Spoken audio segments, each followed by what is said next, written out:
હું વિચારતી હતી કે એને મારા સિવાય કોઈ બીજું ના જોવે. હું વિચારતી હતી કે એને મારા સિવાય કોઈ બીજું ના જોવે. એ ના સમજને શક અને હકમાં ફરક જ નથી સમજાતી. બસ બહુ પૂછી લીધા આવા સવાલો કે સરકારી નોકરી તો છે ને, અમદાવાદમાં પોતાનું ઘર અને જમીન વગેરે તો હશે જ ને. જો દીકરીને ખુશ રાખવી છે ને તો એવું પૂછજો યાર કે જિદ્દી છે મારી છોકરી, તમે જીદ તો પૂરી કરશો ને.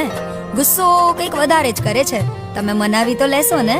મેં આજ સુધી પિતા તરીકે એને કોઈ જ રોકટોક નથી કરી, તમે પતિ તરીકે એને કંઈ બોલશો તો નહીં ને. તમને સોંપું છું આ અમારા ઘરનું વાવાઝોડું, એને શાંત ના કરી દેતા, એની આંખમાં પાણી ના આવવા દેતા. કેમ, ખરું ને? कहना ही छोड़ दिया मैंने आपसे कहना ही छोड़ दिया कि मुझसे बात करो, क्योंकि मेरे रोने से तुम्हें फर्क नहीं पड़ा, तो मेरे होने या ना होने से तुम्हें क्या फर्क पड़ेगा.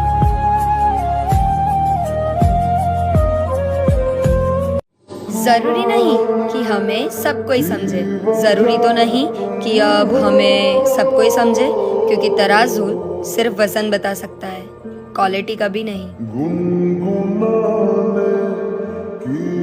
हेलो फ्रेंड्स, मेरे चैनल पे ऐसे शायरी के दर्द भरे वीडियो देखने के लिए अभी मेरे चैनल को सब्सक्राइब कीजिए, लाइक कीजिए और आइकन बटन पर ऑन कीजिए.